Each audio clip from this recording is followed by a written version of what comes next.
queridos amigos, sean todos aquellos que se conectan con nosotros. Estamos aquí desde Aminias de Moro, Asir, Lima, Perú, dándole una calurosa bienvenida a todos ustedes desde las diferentes partes del mundo. El Señor está manifestándose en este tiempo a través de su palabra y motivamos a ustedes también a que puedan compartir este mensaje con sus contactos. Sabemos que les va a servir de mucho. Vamos a iniciar el estudio de la lección para este sábado 13 de junio, la lección 24, cuyo título es Luchando por Fe.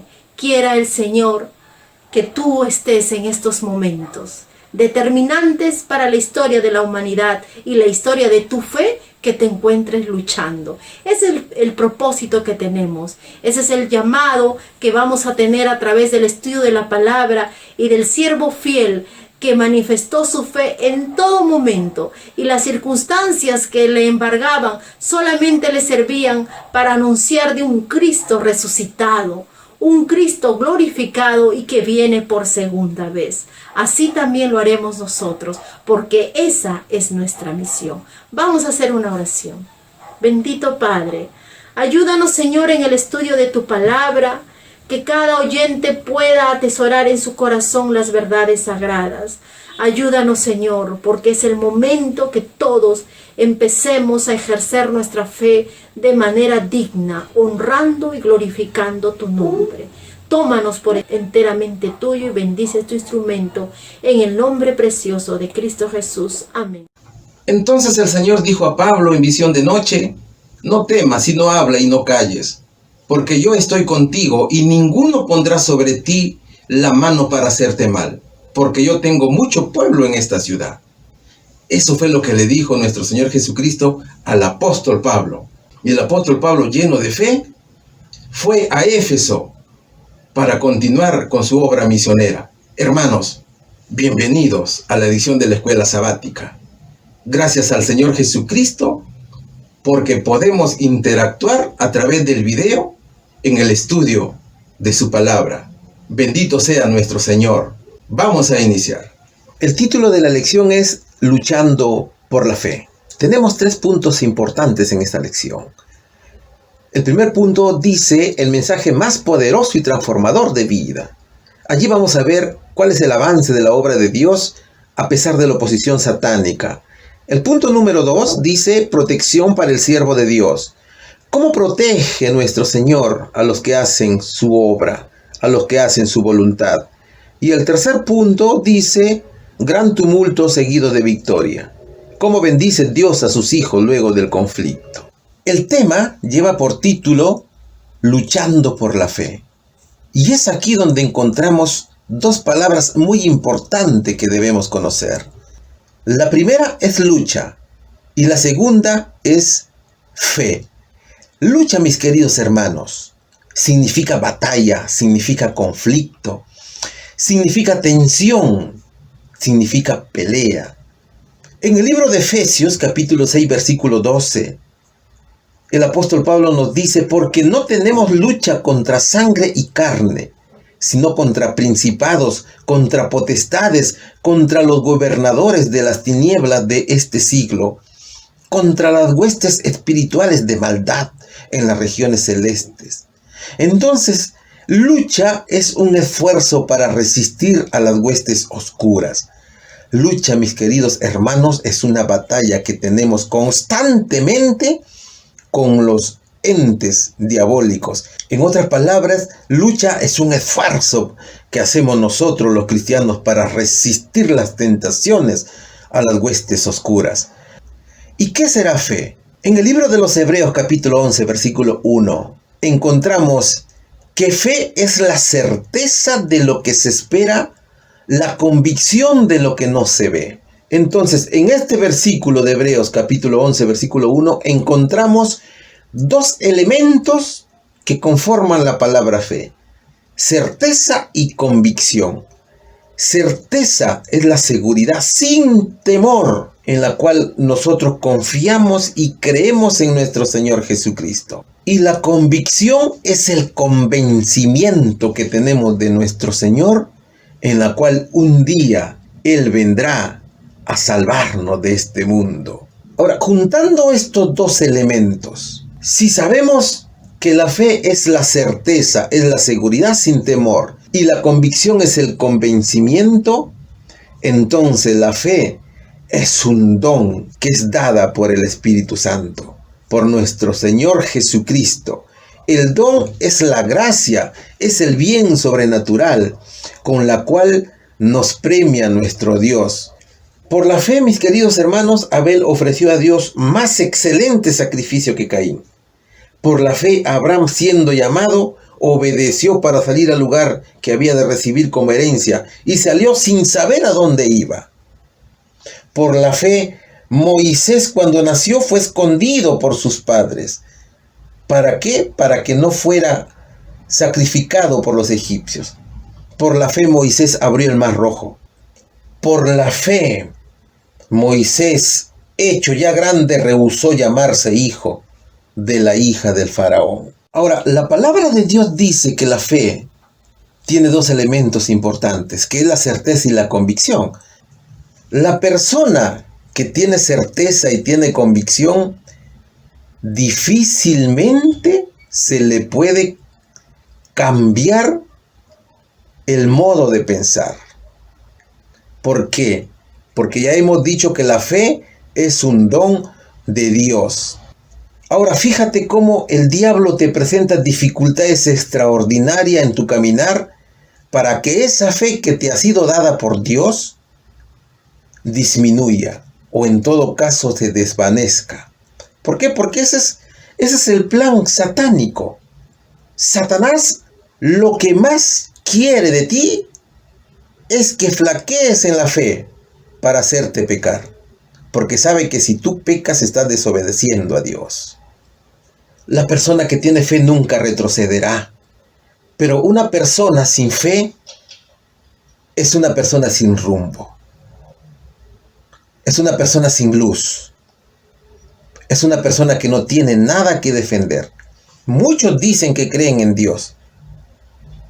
Pero si no tienen fe, es como si no creyeran en Él. Entonces, con esa fe, con esa certeza, con ese convencimiento, con esas ganas de luchar, estaba Pablo en Éfeso. Pablo había llegado a Éfeso y se encontró con los discípulos de Juan Bautista. Pero aquí hay algo muy interesante. Cuando Pablo les pregunta, ¿han recibido el Espíritu Santo cuando han creído en Jesús? Ellos les dijeron, ni siquiera hemos oído si hay Espíritu Santo. Es allí donde Pablo los bautiza con el Espíritu Santo. Fueron 12 hombres a quienes bautizó. Y en el momento que fueron bautizados, ellos comenzaron a hablar y profetizar en distintas lenguas. Cuando Pablo estuvo en Éfeso también, Dios hizo muchos milagros a través de él. Pero también se encontró con unos exorcistas que fueron hijos de Esceva, jefe de los sacerdotes, que imitaron a Pablo. Pero en realidad eran unos charlatanes, que lo único que querían era que el plan de Dios que se estaba estableciendo a través de Pablo se truncara, definitivamente guiados por el diablo. Ahora, estos exorcistas, estos engañadores, pensaron de que invocando al nombre del Señor, iban también ellos poder expulsar los demonios de las personas de Éfeso, pero se equivocaron. La palabra de Dios dice que cuando estos hombres invocaron el nombre de Jesús para poder expulsar al demonio, el demonio se rebeló contra ellos y les dijo, a Jesús conozco y sé quién es Pablo, pero vosotros, ¿quién sois? Dice la palabra de Dios de que el hombre quien estaba, el espíritu malo, saltó sobre ellos y los dominó y los dejó desnudos. Luego se produce un alboroto en el mismo pueblo, en la misma ciudad, debido a que Pablo estaba defendiendo con hidalguía la palabra de Dios. Pablo predicaba a Cristo resucitado, a Cristo, el Hijo de Dios. Eso es lo que predicaba Pablo. Y allí tenía que luchar con la fe pagana. Los pobladores de Éfeso adoraban a la diosa Diana o a la diosa Artemisa, la diosa de la sexualidad. Entonces Pablo, mis queridos hermanos, era un gran luchador, un gran batallador, hasta que alcanzó la victoria. Vayamos al desarrollo de la lección. El subtítulo de la pregunta número 1 dice, el mensaje más poderoso y transformador de vida. La interrogante 1 señala, ¿qué relatan las escrituras acerca del progreso del evangelio en la famosa ciudad de Éfeso, en Asia Menor? El libro de los Hechos, lo cual es materia de estudio en esta lección, en el capítulo 19 dice, versículos 17 y 20, y esto fue notorio a todos los que habitaban en Éfeso, así judíos como griegos, y tuvieron temor todos ellos, y era magnificado el nombre del Señor Jesús. Y muchos de los que habían creído venían confesando y dando cuenta de sus hechos. Asimismo, muchos de los que habían practicado la magia trajeron los libros y los quemaron delante de todos. Y hecha la cuenta de su precio, hallaron que era 50,000 piezas de plata. Así crecía y prevalecía poderosamente la palabra del Señor. Durante 3 años, Pablo estaba predicando en Éfeso. Pablo había hecho el centro de su obra, la ciudad de Éfeso, en toda la provincia del Asia Menor. Entonces Pablo estaba allí dando a conocer la resurrección de Jesús. Nosotros habíamos visto en la parte introductoria de que Pablo había tenido un encuentro con los apóstoles de Juan al llegar a Éfeso. Y cómo es que Dios a través de Pablo había hecho muchos milagros también allí. Había expulsado a demonios de las personas. Y esto había permitido de que las personas que vivían allí vieran los milagros de Dios a través de Pablo. Y se maravillaron mucho. Tanto fueron nuestros hermanos que creyeron y confesaron sus pecados allí en Éfeso. También habían muchas personas que habían practicado la magia. ¿Recuerdan ustedes que habíamos hablado de los hijos de Esceva, que habían querido expulsar los demonios tomando el nombre de Jesús y no habían podido? Así como ellos, había muchos que se dedicaban a la magia, a la hechicería. Entonces, cuando vieron esos milagros de Pablo, tuvieron temor y creyeron en Jesús. Eso permitió de que ellos agarraran sus libros, sus fórmulas que tenían allí, y los quemaran, mis queridos hermanos. Entonces, en Éfeso eran practicadas muchas idolatrías, muchas cosas malignas, satánicas allí. Bien, entonces, ¿cuál sería la respuesta a la pregunta número 1? ¿Qué relatan las escrituras acerca del progreso del evangelio en la famosa ciudad de Éfeso en Asia Menor, que crecía y sobresalía? Porque cada vez que los apóstoles predicaban la palabra de Dios, había mucha gente que creían en Cristo Jesús. Creían y se bautizaban. Y además ayudaban a los apóstoles a continuar la obra de Dios. Es por eso que la obra crecía, porque la gente dejaba sus malas actitudes y venían al Señor Jesucristo. Pregunta número 2. Vayamos a ver qué es lo que nos dice la pregunta número 2. Dice, por temor a perder su medio de subsistencia, ¿qué discurso pronunció Demetrio a sus colegas, fabricantes de estatuillas de Diana? ¿Qué otro argumento a favor de Diana presentó para despertar el odio de la gente contra Pablo y el mensaje que predicó? Hechos capítulo 19, versículo 24 al 27 dice, porque un platero llamado Demetrio, que hacía de plata templecillos de Diana, daba no poca ganancia a los artífices, a los cuales reunidos con los obreros del mismo oficio dijo, varones, sabéis que de este oficio obtenemos nuestra riqueza. Pero veis y oís que este Pablo, no solamente en Éfeso, sino en casi toda Asia, ha apartado muchas gentes con persuasión, diciendo que no son dioses los que se hacen con las manos. Y no solamente hay peligro de que nuestro negocio venga a desacreditarse, sino también que el templo de la gran diosa Diana sea estimado en nada, y comience a ser destruida la majestad de aquella a quien venera toda Asia y el mundo entero. Diana, también llamada la diosa Artemisa o diosa de la fertilidad, a esta diosa pagana, por supuesto, era a quien los griegos, la gente de Éfeso, adoraba. Ahora, ¿qué pasaba con esta adoración a la diosa pagana? Al igual que como en todos los lugares del mundo de hoy, existen muchas imágenes, ¿no es cierto?, a quienes sus pueblos rinden culto. Pero esa imagen produce de que muchos artesanos hagan réplicas y comiencen a venderlas. En realidad se hace un negocio. Es un negocio. Esto era el caso que estaba sucediendo con el caso de Diana. Había muchos artesanos, dentro de ellos una persona que se llamaba Demetrio, y hacía templecillos de Diana. Entonces, cuando Pablo llegó a la ciudad de Éfeso y comenzó a predicar la palabra de Dios, ¿qué pasaba? Que efectivamente el negocio había bajado porque la gente dejó de creer en Diana. La gente se dio cuenta de que esa diosa era simplemente un ídolo y que no te salvaba. Al igual que la gente de hoy. La gente de hoy, ¿qué hace? Se compra un amuleto, una estampita, una cadenita, se la pone en el cuello porque piensan que les van a hacer un milagro, que los va a proteger ese ídolo o esa imagen. Y la gente compraba, mis hermanos, esas baratijas. Esas baratijas representaban un tremendo ingreso económico a la gente que las producía. Era un gran comercio, un gran negocio.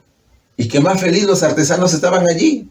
A ellos no les importaba la inmoralidad o que la adoración fuera un ídolo. A ellos no les interesaba nada. Al igual ahora también, en estos tiempos modernos, a la gente no le interesa si te hace o no el milagro. A la gente lo que le interesa es venderte esa imagen y obtener ingresos económicos. Ahora, Pablo no quería destruir su templo de Diana, sino que Pablo predicaba al Señor Jesucristo resucitado. Ese era el problema, porque la gente ya no creía en Diana y ya no compraba sus ídolos. Y esto fue lo que afectó la economía de esos mercaderes. Es por eso que se molestaron. Se molestaron tanto de que este señor llamado Demetrio comenzó a incitar a la gente. Le echaba la culpa a Pablo. Señores, ¿se dan cuenta cómo Pablo ha venido a Éfeso y está convenciendo a la gente y dice que nuestros dioses no hacen milagros? Eso es lo que decía Demetrio. Incluso él mismo reconocía. Explícitamente el versículo 26 dice: pero veéis y oís que este Pablo, no solamente en Éfeso, sino que en casi toda Asia, ha apartado a mucha gente con persuasión, diciendo que no son dioses los que se hacen con las manos. En la actualidad, ¿cómo hacen dioses a un objeto que son hechos por las manos? Simplemente van, les dan la bendición y ya está. Eso es lo que está pasando, ¿no es cierto? Igualmente sucedía en esa época. Entonces Demetrio decía de que había peligro de que su negocio iba a caer o simplemente su diosa iba a desaparecer. ¿Cuál sería la respuesta aquí? ¿Qué discurso pronunció Demetrio a sus colegas fabricantes de estatuillas de Diana? Una calumnia que le estaba haciendo a Pablo. Ya lo dijimos, Pablo no quería destruir nada. Estaba predicando a Jesucristo resucitado. Y la subpregunta 2, ¿qué dice? ¿Qué otro argumento a favor de Diana presentó para despertar el odio de la gente contra Pablo y el mensaje que predicó? Diana es venerada en todo Asia como en todo el mundo, decía él. Según él, la diosa Diana o la diosa Artemisa era la diosa de todo ese pueblo, de toda esa provincia y de todo el mundo inclusive. Una gran mentira, ¿no es cierto? El diablo trabaja de esa manera. Así te engaña Satanás. Muy bien. Pregunta número 3. ¿Qué nos dice la pregunta número 3? ¿Qué efecto terrible tuvo este discurso calumniador en los oyentes y en toda la ciudad? El versículo 28 y 29 dice: cuando oyeron estas cosas se llenaron de ira y gritaron diciendo: grandes dianas de los efesios. Y la ciudad se llenó de confusión, y a una se lanzaron al teatro arrebatando a Gayo y a Aristarco, macedonios compañeros de Pablo. Los apóstoles estaban allí predicando la palabra de Dios. Pero este mensaje difamatorio de Demetrio hacia sus compañeros de trabajo hicieron de que la gente se encolerizara, se llenó de ira y comenzaron a gritar: grandes Diana de los Efesios.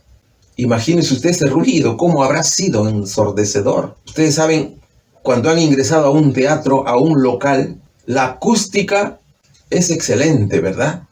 Cómo resuena la bulla. Y en ese entonces, imagínese usted, todo el material de bronce que había allí y el barro que era distribuido alrededor del auditorio era mucho más acústico todavía. Entonces ese ruido habrá sido demasiado ensordecedor. ¿Cómo se habrán sentido los apóstoles en ese momento?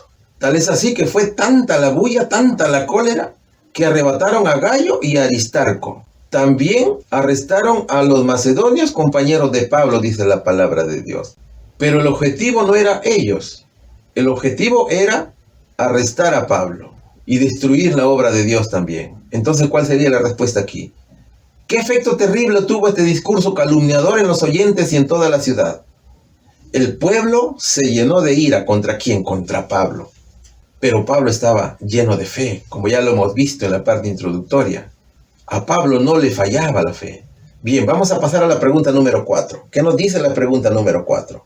El subtítulo dice: protección para el siervo de Dios. ¿Cuál era el deseo de Pablo cuando la gente entraba al teatro? Sin embargo, ¿qué aconsejaron sus amigos para que su vida no peligrara? Pablo todavía estaba ansioso de defender la verdad ante la multitud. Así dice la palabra de Dios. Veamos lo que dice Hechos capítulo 19, versículos 30 y 31. Y queriendo Pablo salir al pueblo, los discípulos no lo dejaron.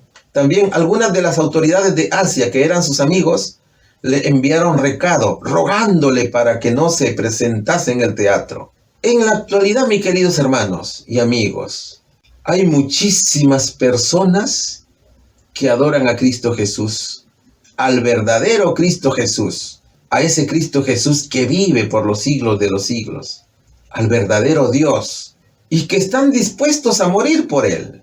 Todos los ídolos que son creados por manos humanas, todas esas estatuas, ¿no es cierto?, esas imágenes que son hechas por manos pecadoras, tienen fecha de caducidad, es decir, que terminan. Pero Cristo Jesús es el único que vivirá para la eternidad. Si ustedes se dan cuenta el día de hoy, sus mitos, sus leyendas, su historia, eso es lo que queda de la diosa Diana. Quedó como maravilla del mundo hasta el siglo pasado, si mal no recuerdo, pero luego se extinguió también. Pero nuestro Señor Jesucristo sigue para la eternidad. Él es eterno. Respondiendo al interrogante 1, ¿cuál era el deseo de Pablo cuando la gente entraba al teatro? Conversar con el pueblo. Pablo era una persona valiente, un apóstol valiente, y él quería conversar con el pueblo para explicarle la verdad de Cristo.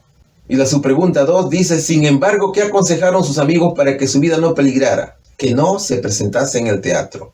Pablo ya tenía muchos amigos, muchas amistades.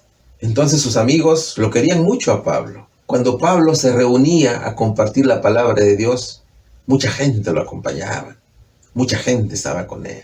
Bien, pregunta número 5. ¿Qué se puede esperar cuando una masa de personas empieza a gritar cosas diferentes? En cualquier caso, ¿qué terminaron de ensalzar? Seguimos en el libro de Hechos, que es el objeto de estudio el día de hoy, capítulo 19. Unos pues gritaban una cosa y otros otra, porque la concurrencia estaba confusa y los más no sabían por qué se habían reunido. Y sacaron de entre la multitud a Alejandro, empujándole los judíos.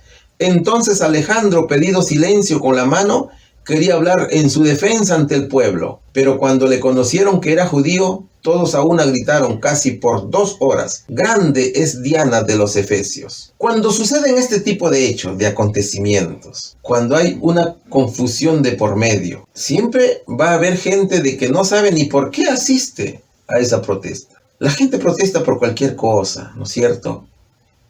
Pero hay gente que va sin saber por qué va a la protesta. Eso es lo que pasaba en esos momentos. Entonces la concurrencia estaba confundida. Unos gritaban una cosa, otros gritaban otra cosa. Había confusión tremenda allí. Pero había entre la multitud un hombre llamado Alejandro. Este hombre quería conversar con el pueblo. Por eso que decía: quiero hablar con el pueblo. Quiero conversar con el pueblo. Pero la gente sabía que el hombre era judío. Y la gente comenzó a gritar: grande es Diana de los Efesios, por 2 horas. Es como tú cuando vas a un estadio y encuentras a la gente con esa euforia gritando por su equipo de fútbol. 2 horas gritaban: grande es Diana de los Efesios. Nosotros debemos defender la palabra de Dios y gritar cuán grande es nuestro Señor Jesucristo. Eso debe ser nuestro lema: grande es Cristo Jesús.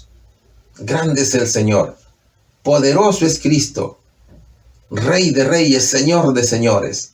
¿Cuál sería la respuesta para el interrogante número 1? ¿Qué se puede esperar cuando una masa de personas empieza a gritar cosas diferentes? Existe una gran confusión. Caen en una gran confusión. Porque no saben ni siquiera lo que están haciendo. Y la pregunta número 2. En cualquier caso, ¿qué terminaron de ensalzar? A un ídolo. Le estaban gritando ensalzamiento a un ídolo, a la diosa Diana. Eso es lo que estaban haciendo en el gran teatro de Éfeso. Pregunta número 6. Protección para el siervo de Dios. ¿Quién tuvo que dirigirse a la gente para calmarla y hacer que pensaran más racionalmente? ¿Qué racionamiento de sentido común calmó la multitud? El capítulo 35, 36 y 37 dice: Entonces el escribano, cuando había apaciguado a la multitud, dijo: Varones efesios, ¿y quién es el hombre que no sabe que la ciudad de los efesios es guardiana del templo de la gran diosa Diana y de la imagen venida de Júpiter? Puesto que esto no puede contradecirse, es necesario que os apaciguéis y que nada hagáis precipitadamente, porque habéis traído a estos hombres sin ser sacrílegos ni blasfemadores de vuestra diosa. ¿Que si Demetrio y los artífices que están con él tienen pleito contra alguno? Audiencias se conceden y procónsules hay. Acúsese los unos a los otros. Y si demandáis alguna otra cosa en legítima asamblea, se puede decidir. Porque peligro hay de que seamos acusados de sedición. Por esto, hoy, no habiendo ninguna cosa por la cual podamos dar razón de este concurso, y habiendo dicho esto, despidió la asamblea. Había gente de entre la multitud que razonaba, y razonaba muy bien, porque ellos veían que no había nada que temer, porque su Dios estaba ahí. Pablo no había llegado a Éfeso para destruir el templo de Diana, sino simplemente predicar la palabra de Dios, dar a conocer a Cristo resucitado. Ahora, definitivamente que Dios obró poderosamente en Éfeso, ¿no es cierto? Porque nuestro Señor sembró la confusión y permitió que este escribano lograra calmar a la multitud para que terminara con esa amenaza que tenían contra Pablo y también con los otros cristianos. Pero también el diablo hacía su trabajo. El diablo quería destruir el trabajo de los apóstoles. El diablo no quería que Pablo y los demás discípulos de Jesús hablaran de la resurrección de nuestro Señor. Tú vas a encontrar cada vez ese tipo de actitudes diabólicas. Satanás siempre va a tratar de oponerse cuando tú estés haciendo la obra del Señor. Y aquí en Éfeso Dios había preservado su obra y también había preservado a su pueblo una vez más, lo había protegido. Había protegido a Pablo, a sus discípulos que estaban con él. Y la obra del Señor seguía avanzando. Cada vez era más y más gente que se unía a la palabra de Dios. Entonces, ¿quién tuvo que dirigirse a la gente para calmarla y hacer que pensara más racionalmente? Un escribano. Un escribano estaba allí. ¿Y qué más dijo el escribano? Pregunta número 2. ¿Qué razonamiento de sentido común calmó a la multitud? Cuando hay conflicto se debe recurrir a las autoridades. Es lo que les dijo. Miren, señores, ustedes están acusando a unas personas de sacrilegio, porque según ustedes dicen de que Pablo está queriendo destruir la imagen de la diosa Diana. Pero si ustedes tienen algo contra esos señores, debemos resolverlo ante las autoridades. Eso es lo que le decía. No hay razón para estar haciendo tanto laberinto. Así que vayan nomás a su casa. Nosotros no podemos estar perdiendo el tiempo aquí. Eso es lo que le dijo el escribano. En otras palabras, le estaba diciendo, dejen a Pablo, que él está haciendo la obra del Señor. Amén. Pregunta número 7. Gran tumulto seguido de victoria, dice el subtítulo. ¿Qué describió más tarde el apóstol Pablo sobre lo sucedido en Éfeso? A pesar del gran tumulto, ¿cómo le bendijo el Señor? El escribano había dicho de que Pablo era una persona inocente y que no había hecho nada ilegal. ¿No es cierto? Así había dicho en la interrogante anterior. Ahora, ¿qué dice el libro de Corintios capítulo 15? Versículo 32, 57, 58. Si como hombre batallé en Éfeso contra fieras, ¿qué me aprovecha? Si los muertos no resucitan, comamos y bebamos, porque mañana moriremos. Mas, gracias sean dadas a Dios que nos da la victoria por medio de nuestro Señor Jesucristo. Así que, hermanos míos, amados, estad firmes y constantes, creciendo en la obra del Señor, siempre sabiendo que vuestro trabajo en el Señor no es en vano. Pablo escribió tan detalladamente sobre la batalla espiritual que cada cristiano enfrenta contra los poderes oscuros, satánicos. Y ese escrito es enviado como carta a los Efesios. Pablo estaba diciendo allí, hermanos, si no existe resurrección, entonces ¿por qué nos preocupamos? Eso es lo que está diciendo Pablo, ¿no es cierto? Por eso dice acá, escuchen ustedes con atención, dicen, si como hombre batallé en Efeso contra fieras, ¿qué me aprovecha? ¿Qué provecho tengo yo? Dice. Si los muertos no resucitan, comamos, bebamos, porque mañana moriremos. Entonces Pablo estaba predicando la resurrección de Jesús y que cuando Cristo venga, los que creen en Él van a resucitar. Eso es lo que estaba predicando Pablo.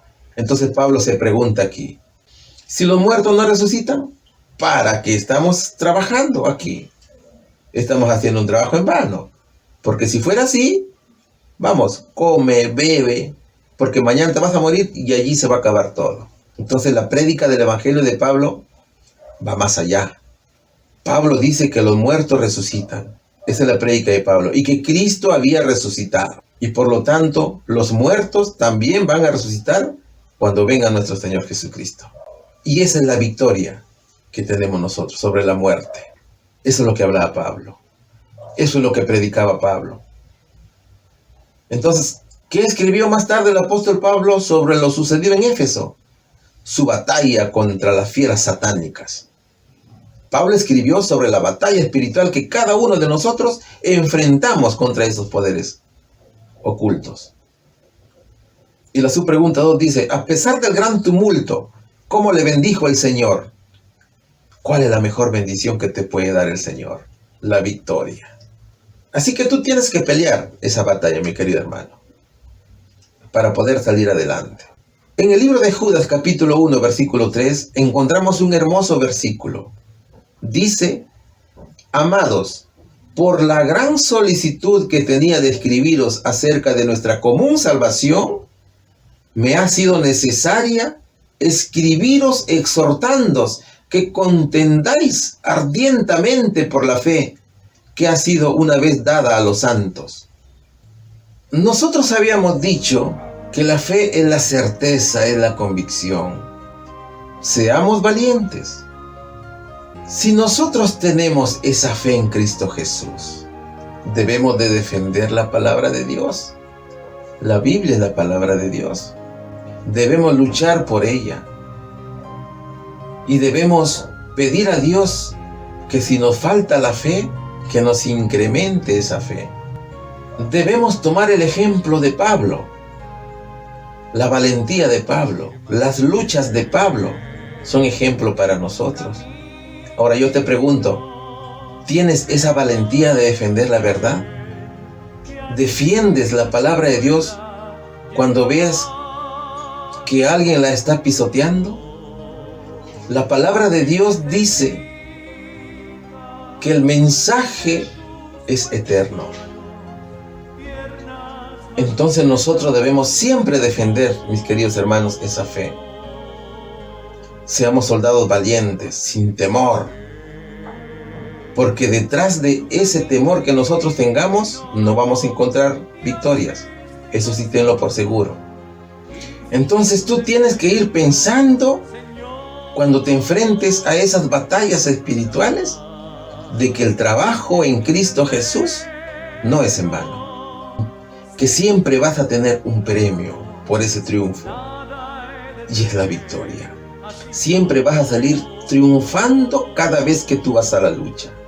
Recuerda que cuando tú vas a la lucha, no vas solo. Vas con el Señor Jesucristo. Él es nuestro general. Y nosotros vamos allí para pelear nuestras propias batallas. Cada uno de nosotros tenemos nuestras propias batallas. Y es con el famoso yo. Tú, mi querido hermano, lucha contigo mismo. Lucha contra la ira. lucha contra tus orgullos. Tus luchas son contra las vanidades. Tu lucha es contra la idolatría. Esas son las fieras ocultas espirituales con las cuales nosotros luchamos. Lucha con el alcoholismo, con la famosa drogadicción, con las infidelidades. Esas son las fieras. Ese es el pecado con el cual nosotros luchamos todos los días y todo el día. Acuérdate de eso. Pero siempre que tú vayas a esas luchas, anda con el Señor Jesucristo, porque Él es el que te va a dar la batalla. Hermanos, que sea para la honra y gloria de nuestro Señor esta hermosa lección que hemos desarrollado el día de hoy. Alabado sea Cristo Jesús. Gracias a nuestro Señor. Dios nos bendiga a todos. Amén. Vamos a orar. Bendito Padre, gracias Señor por esta oportunidad. Señor, mientras haya tiempo de gracia, permítenos hacer con esta libertad que todavía tenemos. Bendice a cada oyente, a sus familiares, a las personas que van a poder escuchar este mensaje, Señor. Manifiéstate en tu vida y puedan desarrollar su fe en medio de la aflicción. Guárdanos según tu voluntad y permite que volvamos a encontrarnos. En el precioso nombre de Cristo Jesús. Amén.